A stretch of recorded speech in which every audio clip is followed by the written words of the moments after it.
start a business, you've got an interest in technology, you've built some innovative product or service. There's a billion different folks who'll teach you how to pitch for seed funding or Series A funding, or all sorts of folks will give you advice. But when it comes to actually how you would exit or realize some sort of value from the company, there's not a lot out there. This is one of the ways in which I'm really pleased that Corum does spend a lot of time talking to entrepreneurs and through a bunch of courses and seminars, which I'll talk about later, to teach people about the M&A process. Interestingly enough, we're pretty team-centric. Corum does have some, MBA types and financial associates and things like that who do work on deals, but the 25 or 30 of my colleagues around the world who actually work as our deal makers, it's kind of interesting to get us all in a room because we've all sold our own software companies, and that's a pretty unique approach in M&A. And one of the things which Corum is very proud about is we probably sold more software-related firms than anyone. That's not an idle boast, that's a fact. So, pretty interesting firm, and I won't do any more advertising today. But Alan's asked me to talk about M&A in the communications sphere, and kind of when we look at communications in general, what we're calling the communications technology sector at Corum, it's a pretty broad church. I'll do a bit of a breakdown of the types of companies, because it is very diverse, both in terms of the types of companies that are in the communications sector, some different ways in which valuations and dynamics of those companies are affected, and we'll talk about that briefly. So I'm not going to try and cover everything, because we've got 25 minutes and I'm already probably running late. But to give you a quick overview of the transaction volumes and trends in the communications sector, both sort of current year to date and the last few years, how that's trending.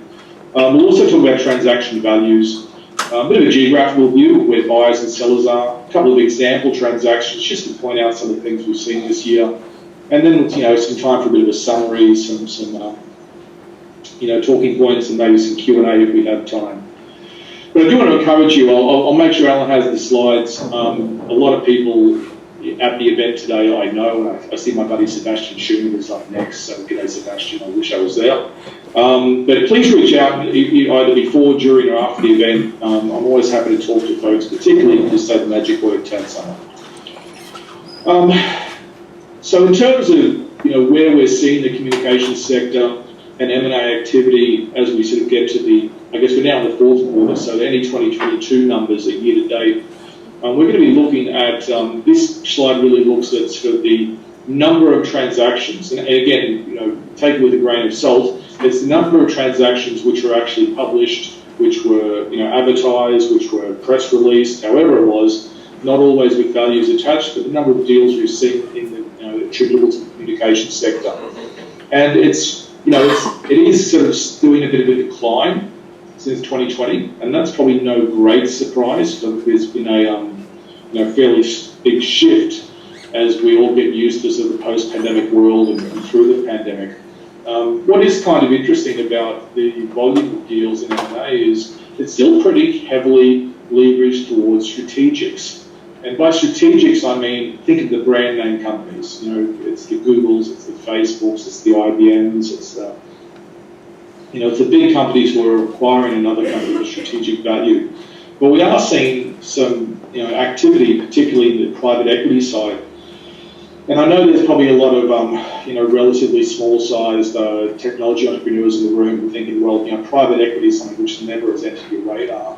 One of the most surprising things, if you look at M&A today, particularly as it pertains to software and technology, is how active the private equity firms are, and can be in a certain sector of private equity firms, in doing deals which are, not just obviously acquiring bigger or platform companies that they want to try and grow, but also then acquiring what we call bolt-ons, smaller companies that either fit a particular product, complementary product or sector, or potentially a market or a region that can really add value to that platform. And what's interesting is if you look at all the private equity deals that we see across all of software and technology each year, there's normally about 4 to 5 bolt-on transactions to each one platform deal. So it really does become an interesting option for entrepreneurs of companies of a certain size that want to be able to look for a way to sort of realise the value they've built. What's interesting is if you look at the ratios roughly of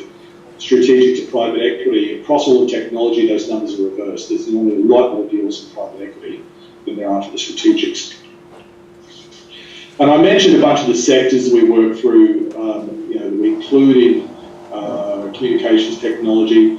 I generally talk about sort of the main three, which is the service providers themselves. Folks are actually providing some sort of UCaaS, CPaaS, potentially digital network capability. There's also the folks who are selling solutions to the service providers. Increasingly, however, there's enterprise networking and enterprise solutions, and that's a bucket where you see a lot of the value-added things like AI and chat and things like that, communications, capabilities on top of a basic network. So it is quite a broad church. But if you look at the year to date, so this is January 1 through September 30, there's been 122 deals in the space. And as per the previous slide, about 32 of them were from private equity, about 90 strategics. If this was a broader number, I'd expect that to be reversed. It's sort of interesting in one of the characteristics of communications technology. There's still a lot of activity in the strategic acquisition space. Now, if you look at the overall deal values, and this is, again, industry-wide, what you tend to find is that the deal value numbers tend to get skewed by the big deals. And what we saw in 2021, for example, was a bunch of mega deals, which we categorise as over $1 billion. It really heavily skewed that number, that overall value to nearly $100 billion. It's much less this year, not because there hasn't been as much activity. We've just had less of those mega deals. I think the largest deal that's been announced this year was only like $1 or $2 billion. So that 13.2 billion number, while it's substantially less than 7.7, it's not dramatically less in terms of the number of transactions. And this is really representative of the number of opportunities there are for entrepreneurs, CEOs who've built up some good, interesting technology and hopefully revenue-making, hopefully profit-making companies to actually look for decent acquisition options. Excuse me. Now, one of the things that I find a little bit interesting about the communications sector is just at the moment, from an activity standpoint. So again, these are deals that have been announced in the market. It's still very US-centric. I know you're sitting there in Europe. There's a lot of folks in Europe. And what is perplexing to me is the amount of innovation I'm seeing in Asia, and the fact that historically we haven't seen a large percentage of, and that's the sellers. So this is a geographic thing of sellers. But if you look for the buyers, the actual buyers are even more USA-centric. What we are just starting to see, and we've got a couple of communications companies in market at the moment, where we've got, US private equity firms and some sort of, I guess, the next tier down of strategics, folks who are, some of the CPaaS providers, who are just starting to tell me, hey, we're starting to look beyond the UK and the US. So we're starting to look towards that rest of the world. So I guess, for those of you who are in that rest of the world bucket, and that absolutely includes me, anyone who's not sort of UK-centric or North American, we really do see that sector is going to be where a lot of the growth will come in 2023 and beyond. Now, I mentioned before the private equity firms, and again, while this is from a relatively small sample frame in terms of only 122 deals that have taken place for the first 3 quarters of this year, one of the things we really see in tech M&A is if you looked at the number of deals and who are the top buyers, the folks who are doing more transactions in the space each year, it is always dominated by the private equity firms, usually by a ratio of 3 or more to 1. So this means that there's more deals happening where the buyer is either a private equity firm or potentially a private equity firm-backed small strategic company. And again, I mentioned this is because there's a lot of opportunities that will open up. I know there's a lot of Europeans there today. I know there's some folks in Asia and different markets. But where you do get to a certain size within your home market, if you can look for some of the trends and rationales for buyers acquiring companies, you're actually able to start looking at, well, we'd be a really good bolt-on to that. And this is one of the things that Corum is particularly focused on because it's an area that most software entrepreneurs don't really get. They're really good at finding target markets for their software or for their product. You can sell your product, sell your service, but when it comes to buyers, how do you identify the folks that would be actually big buyers? You tend to gravitate your thoughts towards the strategics. And one of the things that's really useful to understand is just the role that the private equity firms play. In particular, we've had a bit to do lately with Grain and Stonepeak. And they're particularly, not directly acquisitive outside of North America just yet, but starting to get that appetite. And looking at the communications sector in particular as something that they want to be able to spend more time will start increasingly have a greater appetite for. So, I guess the take home from that is if you're a software or technology CEO in the communications space and you're thinking you'd ultimately like to realise your investment, and there's many reasons, and again, I won't go into all the details of different ways in which rationales for selling a company, but there are many reasons you would go to market. But if you want to be able to look at, trying to sort of calibrate your value somehow in the market, it's a pretty good time sort of now in the next year or so. I won't go through all the deals, but these are some of the larger deals that we've seen. Again, it's crazy to talk about a deal that's $3 billion as small, but in terms of a deal, other deals that took place last year, they were in sort of 20 and 30. The Striker acquisition was actually, the Striker acquisition of Becerra was actually relatively small, at $3 million. What's interesting about that one is, as a communications provider and collaboration provider, was a really strong valuation. And this is something that's interesting, Corum publishes a lot of research around all sorts of sectors, and there is a specific quarterly communications sector newsletter we're now publishing. If anyone wants to get that, please reach out and drop me a note. I'll certainly get a link to it and tweet it out so that the TADSummit folks can get it off the TADSummit Twitter account as well.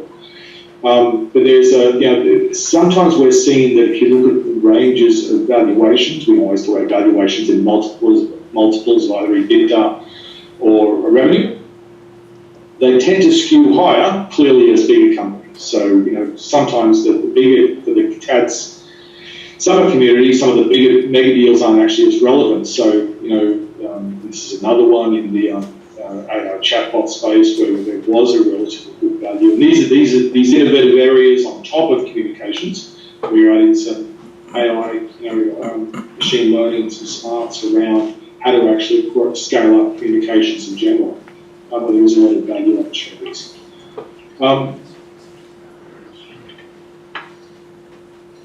Excuse me, the on-stick one's kind of interesting because this is the space as a sort of service provider in the unified communication space we see a bit of. In fact, if you look at the recent Cloud Communications Association report, there's a lot of activity, particularly in that UC and CPaaS space. It's all exclusively kind of North American and Western Europe. But what's interesting about this deal was a relatively decent-sized deal for a small provider that wasn't really a great valuation. So we're sort of tracking some of these. Again, it's hard to look at a single transaction and point at that and say, well, exactly like that. You've got to be able to look at a range of transactions to be able to understand sort of where you'll sit from a valuation standpoint. And this is another one. Again, what's kind of interesting about this is, outside of that North America and UK bubble, we see most of the sellers and buyers coming from the same place, which suggests to me that there's not a lot of appetite just yet for sellers to actually start to think about, well, who else would I sell to? And one of the things I can absolutely encourage, a lot of the entrepreneurs in the room is, if you're thinking about you'll ever want to sell, there will be huge benefits in looking well and truly beyond your national borders or your regional borders when it comes to finding acquirers, because again, the expansion appetite for a lot of the private equity-backed smaller strategics to move into different markets is only growing. And so this is just an interesting example to look at, but just from a telltale. And look, we've tried to, it's a pretty broad topic to cover in 20-25 minutes, but to give you a sense of the sorts of things that we're seeing, there was a growth that's starting to come down from 2021. The private equity firms leading 26% of all deals and made up the top buyers list from a volume standpoint. I actually see the PE firms going to start to move more in 2023 and beyond. You'll see a lot more deals, and you will start to see just the nature of what they're doing, more deals outside of that North American bubble. Again, communication services leading, but I think there's a lot of opportunities in the enterprise network, and in particular enterprise solutions. Post-pandemic, businesses are always looking for ways in which they can service and provide better customer experiences. And communication services, in all their various forms and capabilities, they'll communicate that with customers is a huge part of the customer experience. And I think going forward, that's probably where we're going to see the greatest innovation and ultimately a ton of investor and acquirer appetite. Again, sitting out here in Singapore and working primarily in the Asia-Pacific region, clearly the North America and UK are the largest hubs for the communications M&A. But I think Asia and parts of Europe really are underexploited. And we are starting to see, as I mentioned, anecdotally, I can talk about a number of the different firms that we've been talking to, that are starting to look beyond their home markets, or will be looking beyond their home markets, particularly as 2023 rolls on. And again, I mentioned that sort of AI and analytics, information, collaboration, the cloud contact solutions all remain strong. But there is going to be, there is obviously a large appetite for consolidation. And again, this is the opportunity that even smaller firms have to participate. Now, I mentioned before that one of the things I'm really proud about working with Corum is we do a ton of education for particularly this. It's all, here's the thing, it's all free. I'm not going to try and sell you anything.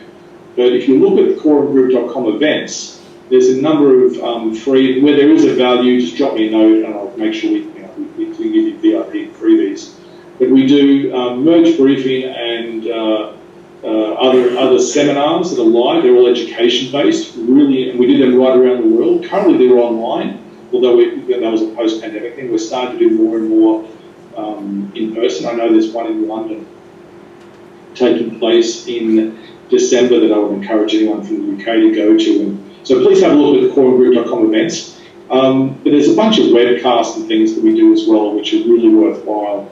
And I do mention there is a regular one coming up now around communications technologies. And it's great to, again, don't make it a focus what you're doing, but it's always good as a CEO to understand where you're headed.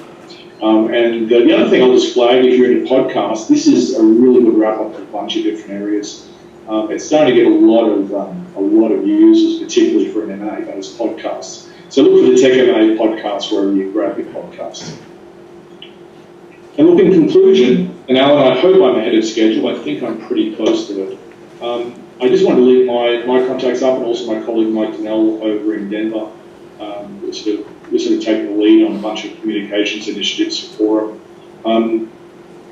It's always a particular thing to be looking at. How am I going to create value in my own company? You get very focused in building out better products and making sure they're fitting the market expectations and requirements. It's really good to be able to take a step back and understand what you're actually heading for the big picture. And I say that not as an M&A advisor, but as a company CEO. And I think what I've been able to learn in the last 2 years probably would have changed the previous 15 years that I spent building up Locatrix. Really enjoyed it, doing lots of fun things there. But I think that it's always really useful to be able to build a body of knowledge, particularly around what we're building value for. And with that, I promised Alan that I would be the guy that is trying to make sure that TADSummit stays on time today. So if I can work out how to stop my Jitsi screen sharing.